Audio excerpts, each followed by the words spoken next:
we better get our act together before the giants show up. And they're like knocking at the door right now. So you better build your ark, folks, and get on your adventure, because we're whipping up some things in the lab that will make everything that's come so far look like nothing's happened at all yet.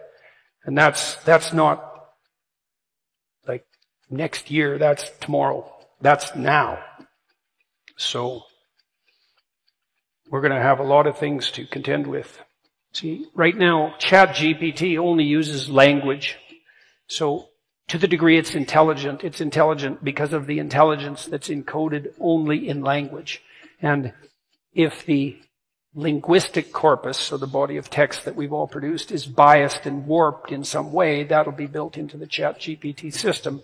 And along with whatever biases the programmers might have purposely or inadvertently put into the system. But AI systems will be able to calibrate their linguistic knowledge against knowledge of images in the world soon. And that's basically what scientists do, right? Because scientists will take a verbal hypothesis and then test it against the actual world.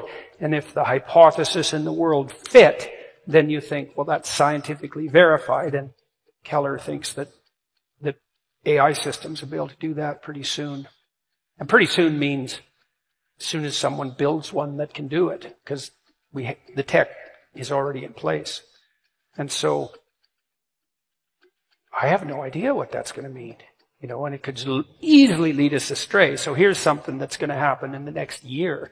So imagine now you're a lonesome guy, and you can get a digital friend, a woman, and she can talk to you like ChatGPT talks to you, and listen like ChatGPT listens to you, which is maybe, if you're really lonesome and alienated, more than anyone has ever listened to you in your life. And then soon she'll not only listen to you as a text interface, but she'll be a fully rendered 3D, well, let's say 2D photorealistic, fully rendered animation, indistinguishable from a genuine image of a genuine person. And then that'll be 3D for your, Oculus headset. And then who knows what that'll do, right? And then the next thing after that is you'll be able to put that into a robot. And that'll be, the robots have been tricky, but I can't imagine that's more than 10 years away. And that's just one thing that's going to happen, maybe not even the most surreal thing. Pretty soon we'll be contending with the fact that someone will be able to generate a photorealistic version of Donald Trump and have him say something absolutely reprehensible and spread it everywhere just before election night. And there'll be a real confusion about whether he said it or didn't. So what do we do when our representations of reality can be falsified?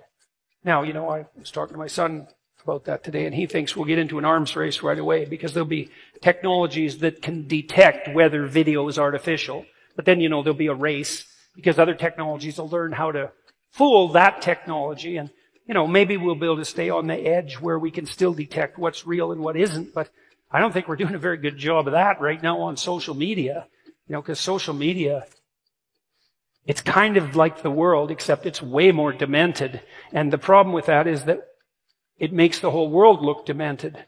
So, I've known for a long time, or believed, acted as if it's incumbent on us to become as wise as we are powerful. And that's asking a lot. But I don't see another solution. Part of the reason that I'm doing what I'm doing, part of the reason we're doing what we're doing is because we're trying to become wiser, that's for sure. But we're also hoping that discussions of the sort that we had tonight. Why would I say discussion? It's like, I know that I'm talking, but you're all here, and I don't talk to the group, I talk to individuals, and I'm watching to see if what I'm saying is landing, if people are paying attention. It's still a dialogue, And you can tell when a talk like this is a dialogue because it doesn't seem prepackaged and it captures your interest, and that's because it really is a conversation. And we need to have conversations that promote wisdom. And We need to get at that like there's no tomorrow. Because if we don't get at that like there's no tomorrow, either there will be no tomorrow, and that's a real possibility, or it'll be a tomorrow that will make all the hells we've managed to generate in the past look like Satan was just warming up. And we're toying with that right now in an unbelievably provocative manner. You know, on the AI front, on the environmental apocalypse front, on the culture war front. We've got this choice in front of us right now, as far as I can tell. And that's, we can either play out the apocalypse spiritually, that means conceptually, and sort ourselves out ethically, and separate the wheat from the chaff within each of us, or the saved from the damned. That's another way of looking at it. We can either do that conceptually, psychologically, and in communication with each other, voluntary communication, or we can play it out in the world as war and catastrophe. And really, as far as I can tell, that's everything's accelerating, right? Including the eternal battle between good and evil in heaven. And so, you either take on that responsibility as a spiritual problem, or, as Jung said, Carl, you play it out in the world as fate. And I'm utterly convinced that that's true.